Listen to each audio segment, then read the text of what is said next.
Well, earlier this year, you get released from prison after Yeah. doing what, 8.5, 9 years? No, I did 82 months. I got out for good time, and then the First Step Act, I actually programmed, and I got a year off my sentence.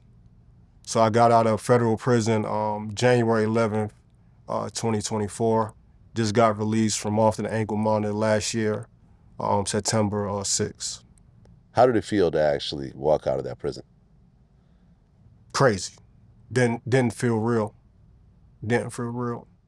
To be honest with you, you in the prison, I mean, holidays, loss of loved ones. It was a lot. I lost a lot while I was in prison. I mean, I grew from it, but again, I think you're going back in society, and are you going to stand tall, or are you going to have your head down, especially somebody in my shoes? And I already prepared myself over the years for what was to come and what I wanted to do. Well, yeah, you come out of prison, you're now a felon. Absolutely. You can't go back into law enforcement. Why would I? Yeah, but I'm saying you can't do anything law enforcement related.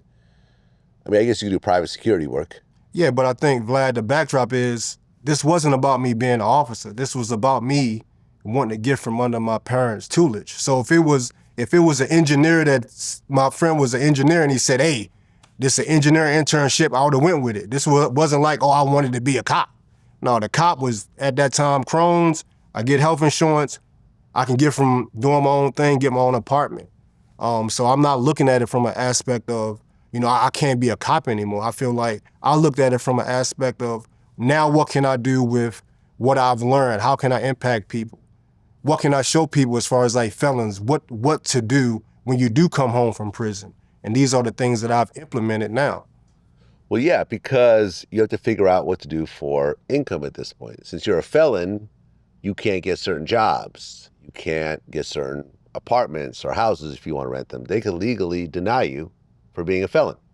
Yeah, and I think it's a process. Recently, full transparency, I just got an apartment on my own.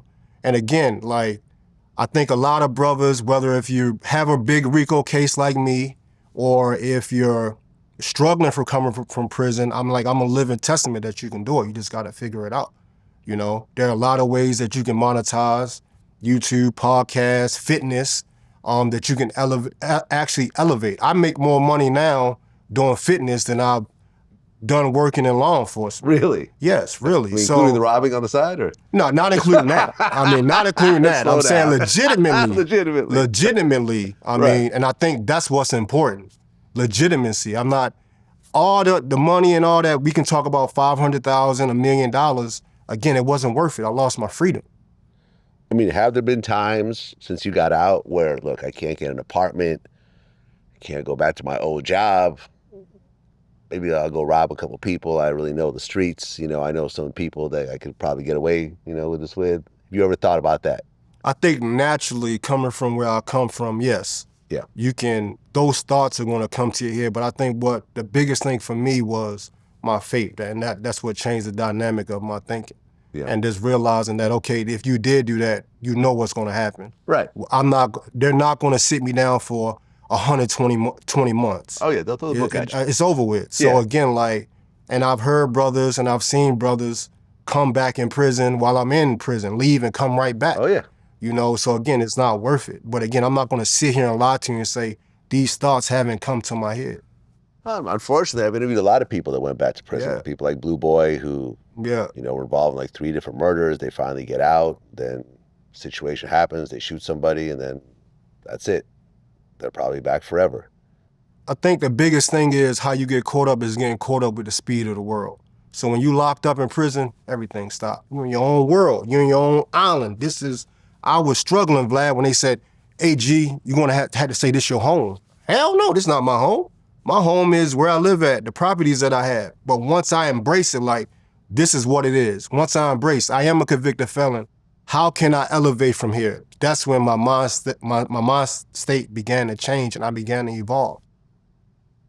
Well, Momodu, appreciate you coming in and telling your story. I mean, very honest the whole time. Appreciate it. Ultimately, you've taken responsibility for all the stuff that you've done. You haven't tried to duck it. And, you got into the job and unfortunately you kind of went left. in a different world, you could have been a very decorated Baltimore police officer at this point, possibly even the chief Absolutely. But running my the whole mindset, department. absolutely. You're right. Had you not, decided to sort of skim here and skim there and so forth. Was that a goal at one point, to become a chief of police? You know what, Vlad, when I sat back when I was in that cell, everything that you're talking about right now became a point. You could have did this. You really could have impacted change with your mindset as far as like people respecting me. But at that time, like I said, after my shooting, it changed me. It changed me, man. It changed me. Well, we all make mistakes, man. You're still a young man. You still Yeah, got yeah, a lot of yeah. life ahead of you. Yeah, yeah. And ultimately, I think you're using these situations to actually make a positive impact. Because ultimately, I mean, we all have situations in our life where we could choose the right way or the wrong way. And sometimes you choose the wrong way and you just keep going. Yeah. And it seems like that's what happened in your case, because all your coworkers are doing the same thing. And now, after a while, it just becomes normal. Right. And I think the biggest thing, even when I speak to youth, is, and I say this, you have a choice. Yeah. And that choice that you make can either go bad or good. It ain't no in between. Yeah. So you have to be careful on the choices and the people that you align yourself with in your life. It's very important. That's where we're going to end it, man. Appreciate you coming in. Appreciate it. Thank you. Peace.